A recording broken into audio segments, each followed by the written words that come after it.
Salam, heç fikirləşmisiniz ki, bədənimiz travma ilə necə başa çıxır və bəzən sağalmaq niyə bu qədər çətin gəlir? Bugün biz Peter Levy'nin heyrətamiz işinə baş vuracağıq. O, travmanı anlamaq və sağaltmaq üçün bizə tamamilə yeni bir pəncərə açır. Gəlin birgə bədənimizin dərinliklərində gizlənən və sağalmaq üçün inanılmaz gücə malik olan o instinktiv müdrikliyi kəşf edək. Hər şey əslində çox sadə, amma bir o qədər də dərin bir sualdan başlayır. Vəhşi təbiətdəki heyvanlar hər gün, hər an həyati təhlükələrlə üz-üzə qalırlar, amma nədənsə biz insanlar kimi travmadan əziyyət çəkmirlər. Bu necə ola bilər? Görəsən niyə? Cavab heç ağlımıza gəlməyən bir yerdə, onların biologiyasında gizlənir. Baxın, bu sitat hər şey yerinə oturdur. Bu, bizi bir paradoksla üz-üzə qoyur. Bəlkə də cavabı psixologiyada yox, elə biologiyanın özündə axtarmalıyıq. Yaxşı, bəs nədir o mexanizm? Heyvanlarda olan, amma bizdə bəzən işləməyən o anadan gəlmə sistem nədir? Bu sualın cavabına getmək üçün gəlin əvvəlcə hamımızın, yəni həm insanların, həm də heyvanların paylaşdığı universal bir sistemə baş vuraq, bədənin həyatda qalma rejiminə. Təhlükə anında bədənimizin avtomatik olaraq necə reaksiya verdiyini anlasaq, əslində hər şey aydın olacaq. Düşünün ki, bu sanki içimizə yazılmış bir proqramdır. Milyonlarla illik təkamül nəticəsində formalaşıb və yeganə məqsədi bizi təhlükədən qorumaqdır. Bu, bizim şuurlu şəkildə verdiyimiz bir qərar deyil, bədənimizin ən dərin qatlarından gələn tamamilə avtomatik bir instinktdir. Və bu proqramın da deməli 3 əsas funksiyası var: vuruş, qaç və ya don.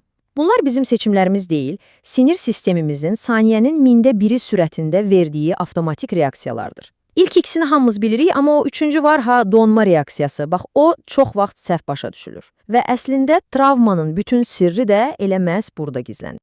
Baxın, bu çox vacib bir məqamdır. Donmaq, zəiflik və ya təslim olmaq demək deyil. Əksinə bu, bədənin sağ qalmaq üçün yığdığı inanılmaz bir enerji partlayışıdır. Slayddakı bu təsvir məncə mükəmməldir. Təsəvvür edin ki, maşının həm qazına, həm də tormozuna eyni anda basmısınız. Bədən partlamağa hazırdır, amma bütün o güc içəridə sıxılıb qalıb. Vəssalam, məhz bu an insanlar üçün problemin başladığı yerdir. Yaxşı, bəs niyə? Necə olur ki, bu qədər mükəmməl bir həyatda qalma sistemi biz insanlarda bəzən əksinə işləyir? Niyə biz o enerjini heyvanlar kimi boşalda bilmirik və içində ilişib qalırıq? Gəlin bu cədvələ baxaq, fərqi o qədər aydın göstərir ki, deməli təhlükə anında hər iki orqanizm, həm heyvan, həm də insan böyük bir enerji ilə yüklənir. Buraya qədər hər şey eynidir. Amma fərq bax bu ikinci mərhələdə, həll mərhələsində başlayır. Heyvan neynir? İnstinktiv olaraq başlayır titrəməyə, qaçmağa, yəni o enerjini bədənindən atır. Bəs insan? Bizim rasional beynimiz, məntiqimiz dərhal dövrəyə girir və bu təbii prosesi bloklayır. Nəticə, heyvanda sistem normala qayıdır, bizdə isə o enerji bədəndə tələyə düşür. Bütün məsələ bizim o çox inkişaf etmiş ağıllı beynimizdədir, neokorteksdə, bizim düşünən beynimizdə. O, dərhal analiz etməyə, mühakimə yürütməyə başlayır. Ayıbdır, özünü ələ al, indi bunun yeri deyil kimi düşüncələr bədənin təbii reaksiyasını, o titrəməni, o boşalmanı bloklayır. Beləliklə, öz instinktlərimizi öz əlimizlə boğmuş oluruq. Və bu da bizi Peter Levy'nin o məşhur və məncə dahi fikrinə gətirib çıxarır. Travma bizə baş verən hadisə deyil, içimizdə saxladığımız şeydir. Yəni, problem başımıza gələn hadisə deyil, o hadisədən sonra içimizdə ilişib qalan enerjidir. Bu o deməkdir ki, travma xarici bir şey deyil, daxili, fizioloji bir vəziyyətdir. Beləliklə, gəlin travmaya yeni bir tərif verək. Travma, təhlükəyə qarşı tamamlanmamış bir bioloji reaksiyadır. Bəs o narahatlıq, o yuxusuzluq, o qəfil partlamalar, bunlar nədir? Onlar sadəcə bədənin içərdəki o nəhəng enerjini bitəhər idarə etmək cəhdləridir. Bədən bizimlə danışmağa çalışır, bizə siqnal göndərir. Yaxşı, problemi başa düşdük. Bəs həlli?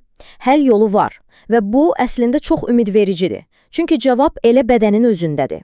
Baxın, bu sağalmaya yanaşmanı 180 dərəcə dəyişir. Biz adətən nə edirik? Problemi başımızla, düşüncələrimizlə həll etməyə çalışırıq. Amma bu yanaşma deyir ki, yox, tam tərsinə. Sağalmaq üçün hadisəni 100 dəfə danışmaq yox, bir dəfə bədəni dinləmək lazımdır. Bədənin bizə nə pıçıldadığını anlamağa çalışmalıyıq. Bu yanaşmanın da bir adı var. somatik təcrübə Peter Levin tərəfindən yaradılıb. Məqsəd də əslində çox sadədir. Bədəndə ilişib qalmış o enerjini ehmalca, yumşaq bir şəkildə azad etmək və beləcə bədənin illər əvvəl yarımçıq qoyduğu o təbii sağalma prosesini tamamlamağa imkan vermək. Və bütün bu metodun təməlində duran tək, amma çox güclü bir inam var. Sizin bədəninizin özünü sağaltmaq üçün anadan gəlmə bir müdrikliyi var. Vəssalam. Bizim işimiz sadəcə ona mane olmamaq və ona necə qulaq asacağımızı yenidən xatırlamaqdır. Yaxşı, bəs praktikada bu necə işləyir? Bədənin dilini, o duyğuları necə başa düşməliyik? Gəlin baxaq. Gəlin bu prinsiplərə bir-bir sadə dildə baxaq. Birincisi, hiss edilən duyğu. Bu nə deməkdir? Sadəcə diqqətini bədəninə yönəlt, boğazındakı o sıxılma ya da sinəndəki o istilik, sadəcə onu hiss et. İkincisi, titrasiya. Yəni, bütün o çətin xatirəyə baş vurmaq əvəzinə ona ehmalca barmağının ucu ilə toxunursan, kiçik dozalarla. Üçüncüsü, pendulyasiya. Bu bir növ yelləncək kimidir. Diqqətini bir anlıq o çətin hissə yönəldirsən, sonra dərhal təhlükəsiz bir hissə, məsələn, ayaqlarının yerə toxunduğunu hiss etməyə qaytarırsan və nəhayət dördüncü və ən vacibi boşalma. Bu bədənin enerjini atmasıdır. Titrəmək, əsnəmək, dərin bir nəfəs almaq, bunlara icazə verməkdir. Bu cədvəl əslində bütün o sağalma səyahətini bir neçə sözlə xülasə edir. Biz haradan hara gəlirik? Baxın, o tələyə düşmüş vəziyyətdəki hərəkətsizlik və qorxu hissindən sağalma prosesindəki duyğu və fərqindəliyə doğru gedirik. Çarəsizlik hissi yerini enerjinin bədəndən boşalmasına və azadlığa verir. Və sonda özümüzdən və dünyadan qopma hissi yenidən həm özümüzlə, həm də ətrafımızla əlaqə qurmağa, bir bütövlük hissinə çevrilir. Yəni, bir daha vurğulamaq istəyirəm, məqsəd keçmişi yaddaşdan silmək deyil, qətiyyən. Məqsəd sadəcə bədənin illər əvvəl başladığı, amma yarımçıq qoymaq məcburiyyətində qaldığı o işi bitirməsinə icazə verməkdir. O vaxt edə bilmədiyi hərəkəti indi tamamlamaqdır. Bu həqiqətən də üzərində düşünməli bir fikirdir. Travma bizi məhv edə bilər, amma eyni zamanda əgər biz ona doğru yanaşsaq, o bizi daha güclü, daha müdrik birinə çevirə bilər. Travma sonrası böyümə deyilən bir şey var. Gəlin yekunlaşdıraq. Travma ömürlük bir damğa, bir hökm deyil. O sizin kimliyiniz deyil.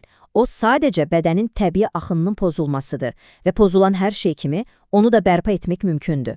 Və biz bu izahımızı sizi çox düşündürücü və ümid dolu bir sualla tək buraxaraq bitirmək istəyirik.